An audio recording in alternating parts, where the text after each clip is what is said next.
আজ আমরা CT scan সম্পর্কে জানব। সিটি বা কম্পিউটার টোমোগ্রাফি হলো একটি ডায়াগনস্টিক নন ইনভেসিভ ইমেজিং পদ্ধতি যেখানে এক্স রে ও কম্পিউটার প্রসেসিং ব্যবহার করে ক্রস সেকশনাল ছবি তৈরি করা হয়। সিটি সাধারণ এক্স রে চিত্রগ্রহণের সীমাবদ্ধতা দূর করে মূল্যবান চিকিৎসা সরঞ্জাম হিসেবে স্বীকৃতি পেয়েছে। একটি সিটি স্ক্যানে বিভিন্ন কোণ থেকে নেওয়া এক্স রে প্রজেকশনগুলো কম্পিউটারের মাধ্যমে প্রসেস হয়ে অসংখ্য পিক্সেল নিয়ে তৈরি একটি ম্যাট্রিক্সে রূপান্তরিত হয়। প্রতিটি পিক্সেলের মধ্যে থাকা টিস্যুগুলো বিভিন্ন মাত্রায় শোষণ অর্থাৎ অ্যাটেনুয়েট করে এবং এর ফলে ওই পিক্সেলের জন্য একটি গড় অ্যাটেনুয়েশন মান পাওয়া যায়। এই মানটি জলের অ্যাটেনুয়েশন মানের সাথে তুলনা করা হয় এবং এটিকে হর্নস্পিল স্কেলে দেখানো হয়। জলের অ্যাটেনুয়েশন মান ধরা হয় 0 হর্নস্পিল ইউনিট।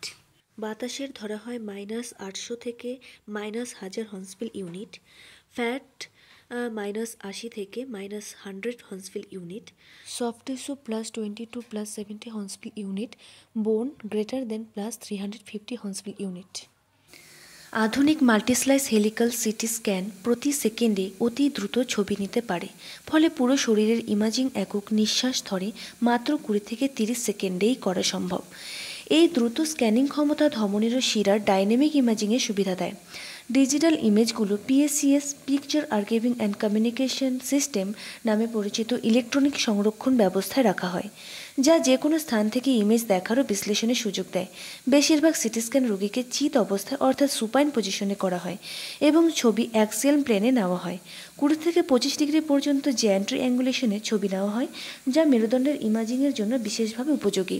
ক্রেনিয়াল পিএনএস ও ম্যাক্সিলোফেসিয়াল প্যাথোলজির জন্য রোগীর ঘাড় প্রসারিত অবস্থায় অর্থাৎ এক্সটেন্ডেড পজিশনে সরাসরি করোনাল ইমেজে নেওয়া হয়। সিটি পরীক্ষার জন্য শিরায় ইন্ট্রাভেনাস আয়োডিনযুক্ত কন্ট্রাস্ট মিডিয়া ব্যবহার করা হয়, যাতে স্বাভাবিক ও রোগাক্রান্ত টিস্যুর ভিন্ন ধরনের এনহ্যান্সমেন্ট দেখা যায় এবং ধমনী ও শিরাকে পরিষ্কারভাবে প্রদর্শন করা যায়। আন্তরিক পথ বাওয়েল পরিষ্কারভাবে দেখানোর জন্য মুখে খাওয়ার উপযোগী জল দ্রবণীয় কন্ট্রাস্ট মিডিয়া দেওয়া হয়, বিশেষ করে সিটি অ্যাবডোমেন এবং পেলভিস পরীক্ষায়। ওরাল কন্ট্রাস্ট পরীক্ষা শুরুর প্রায় 4 ঘন্টা আগে দেওয়া হয়, যাতে কোলন স্পষ্টভাবে দেখা যায়। এরপর পরীক্ষা শুরু 0 থেকে 60 মিনিট আগে আবার কন্ট্রাস্ট খাওয়ানো হয় উপরের জিআইটি এর আউটলাইন দেখার জন্য। রেকটাল কন্ট্রাস্ট সরাসরি রেকটামের ভেতর প্রয়োগ করা হয় এবং হিজিনসন সিরিঞ্জ ব্যবহার করে কন্ট্রাস্ট ও এয়ার প্রবেশ করানো হয়। এর ফলে আমরা বৃহদান্ত্রের অংশগুলো আরও ভালোভাবে দেখতে পারি। যেহেতু সিটি ব্যবহারে রোগী উল্লেখযোগ্য মাত্রায় রেডিয়েশনের সংস্পর্শে আসে, তাই রোগীকে সিটি স্ক্যান করানোর আগে অবশ্যই সুবিধা ও ঝুঁকি এই দুইয়ের মধ্যে বিশ্লেষণ করতে হবে। তো এই ছিল আজকের সিটি বেসিক কনসেপ্ট। নেক্সট ভিডিওতে আমরা শিখব সিটি অ্যানাটমি সম্পর্কে।